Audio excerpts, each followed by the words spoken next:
The Malthusian Trap and Demographic Transition. In 1798, Thomas Robert Malthus published his essay on the principle of population. It proved to be one of the most enduring works of the time. Malthus' fundamental argument was that population growth will inevitably collide with diminishing returns. Diminishing return implied that adding more labor to a fixed quantity of land increases output, but by ever smaller amount. Eventually, Malthus concluded, increases in food product would be too small to sustain the increased number of human beings who consume that output. A Malthusian trap is illustrated in figure 19.6. The Malthusian trap. We can determine the total amount of food needed by multiplying the population in any period by the amount of the food required to keep one person alive. Because population growth exponentially, food requirements rise at an increased rate. As shown by the curve labeled, food produced according to Malthus rises by a constant amount each period. Its increase is shown by an upward sloping straight line labeled food produced. Food required eventually exceed food produced. And the Malthusian trap is reached at time. The faster the rate of population growth, the sooner is reached. So this is the figure 19.6, the Malthusian trap. So what happened at the Malthusian trap? Clearly, there is not enough food to support the population growth implied by the food required curve. Instead, people starved and population begins rising arithmetically, held in check by the food produced curve. Starvation becomes the limiting force for population. The population lives at the margin of subsistence. For Malthus, the long-run fate of human being was a standard of living, barely sufficient to keep them alive. As he put it, the view has melancholy hue. Panel A, figure 19.7, income levels and population growth, shows the birth rate of low, middle, and high-income countries for the period 2000 and 2005. We see that the higher the income level, the lower the birth rate. Fewer births translate in a slower population growth. In panel B, we see that high-income nation had much lower rate of population growth than did middle of the low-income nation over the last 30 years. So this is the figure 19.7. So we can see here the differences between the panel A and the panel B. An increase in the nation income can be expected to slow its rate of population growth. Hong Kong, for example, has enjoyed dramatic gains in income since the 1960s. Its birth rate and rate of population growth have fallen by over half during that time. But if economic development can slow population growth, it can also increase it. One of the first gains a developing nation can achieve its improvement in such basic as the provision of clean drinking waters, improved sanitation, and public health measures such as vaccination against childhood diseases. Such gain can dramatically reduce disease and death rates. As desirable as such gains are, they also boost the rate of population growth. The process of demographic transition has unfolded in a strikingly different manner a developed versus less developed nation over the past 2 centuries. In 1800, the birth rates barely exceed death rates in both developed and less developed countries. The result was a rate of population growth of only about 0.5% per year worldwide. By 1900, the death rate in developed nations had fallen by about 25%. With little change in the birth rate, among developing nations, the birth rate was unchanged, while the death rate was down only silently. The combined result was a modest increase in the rate of world population growth. The world's high-income economics have completed the demographic transition. Less developed nations have begun to make progress, with birth rates falling by a slightly greater percentage than death rates. The result have been a sharp slowing in the rate of population growth among high-income nations and a more modest slowing among low-income nations. Continued slowing in population growth at all income levels is suggested in figure 19.8, the demographic transition at work. Actual and projected population growth. Between 1965 and 1980, the world population grew at an annual rate of 2%, suggesting a doubling time of 36 years. For the world as a whole, it is predicted that population growth will slow to a 1.1% rate during the 2005 to 2015 period, a rate that would imply a doubling time of 65 years. Figure 19.8, the demographic transition work. actual and projected population growth. So this is the figure 19.8. Key takeaways. The rate of increase in per capita income roughly equals the rate of increase in income minus the rate of increase in population. High rates of population growth do not necessarily imply low rates of growth in per capita income. Malthus' prediction of a world in which production would be barely sufficient to keep people alive has proven incorrect because of gains generated by increased physical and human capital, advances in technology, and tendency of higher incomes to show population growth. A demographic transition is achieved when rising income began to reduce birth rates and bring population growth in check. Case in point, China curtails population growth. China is an example of country that has achieved a very low rate of population growth and a very high rate of growth in per capita GNP. China's low rate of population growth represents a dramatic shift. As recently as the earlier 1970s, China had relatively high rate of population growth. Its population expanded at an annual rate of 2.7% from 1965 to 1973. By the 1980s, that rate had plugged to 1.5%. The World Bank reports a growth rate in China's population of about 1% in the early part of the 21st century. 19.3 Case to Economic Development. Learning Objectives. Number 1. List and discuss domestic policies that contribute to economic growth.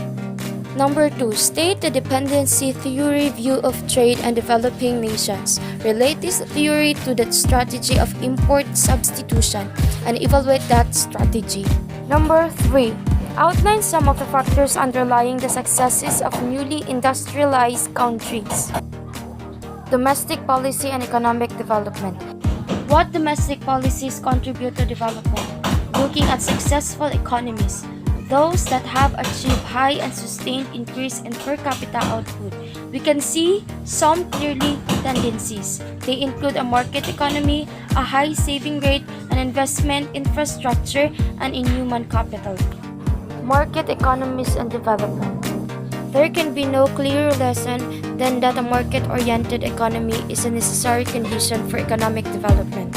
We saw in the chapter that introduced the production possibilities model that economic system can be categorized as market capitalist, command socialist, or as mixed economic systems.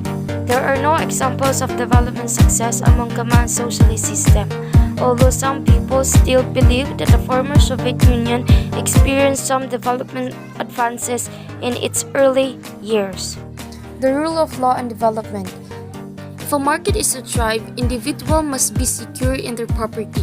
If a crime of government corruption make it likely that individuals will regularly be subjected to a loss of property, then exchange will be difficult and little investment will occur. Also, the rule of law is necessary for construct. That is, the rule of law is necessary to provide an institutional framework within which a company can operate. Investment and saving. Saving is a key to growth and achievement of high incomes.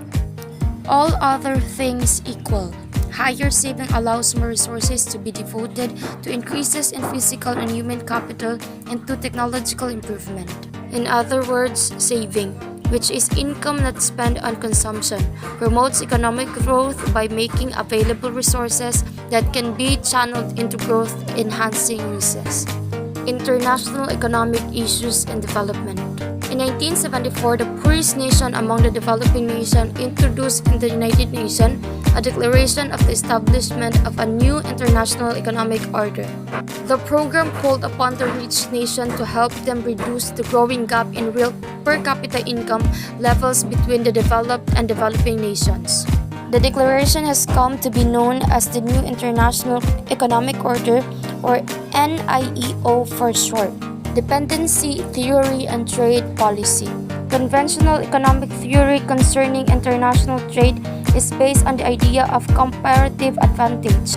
As we have seen in other chapter, the principle of comparative advantage suggests that free trade between two countries will benefit both, and in general, the freer the trade, the better. But some economists have proposed a doctrine that challenges this idea. Dependency theory concludes that poverty in developing nations is the result of their dependency on high-income nations. Import substitution strategies and import-led development. If free trade widens the gap between rich and poor nation and makes poor nation poorer, it follows that a poor country should avoid free trade. Many developing countries, particularly in Latin America, attempted to overcome the implication of dependency theory by adopting a strategy of import substitution, a strategy of blocking most imports and substituting domestic product of those goods. Development and international financial markets. Successful development in the developing nation requires more than just redirecting labor and capital resources into newly emerging sectors of the economy. That could be accomplished by both domestic firms and international firms located within the economy. But to complement the reorientation of traditional production processes, economic infrastructure such as roads, school, communication, facilities, ports, warehouse, and many other prerequisites to growth must be put into place. Paying for the projects requires a high level of saving. Key takeaways. Market economy, perhaps with a substantial role for government, appears to be one key to economic growth, a system in which laws and property rights are well established and enforced also promotes growth. High rates of saving and investment can boost economic growth. Dependency theory suggests that poor countries should seek to insulate themselves from international trade. The import substitution strategies suggested by dependency theory have not been successful in generating economic growth, and a number of countries have moved away from this strategy. Case in point: democracy and economic development. Democracy as an economic institution has typically received mixed notice from economists, while virtually of the world's rich nations have democratic system of government. It isn't clear that democracy is necessary for development. Many economists have reached the conclusion that countries are likely to become democratic once they achieve a high degree of economic development. Political freedom, they argue, it is a normal good. The demand for freedom thus increases as income rise, making the creation of democratic institutions a product of economic growth, not a cause of it. Concept problems. Number 1. What is the difference between economic development and economic growth? Number 2. Look at the case in point on the relationship between growth and development. Why do you think that the distribution of the income is more likely to become more unequal during economic downturns? Number 3. What are the implications for the long-run development of a society that is enabled to reduce its population growth rate below, say 4% per year? Number 4. Explain how technological progress averts the Malthusian Trap. Number 5. China reduced its rate of population growth by force. Given the likely effects of population growth on living standards, do you think such a policy is reasonable? Are there other ways of government might seek to limit population growth? Number 6. On what basis might a poor country argue that its poverty is a result of high incomes in other countries? Do you think Mexico's poverty contributed to USA wealth? Number 7. Given the arguments presented in the text, what do you think the United States should do assist Mexico in its development efforts?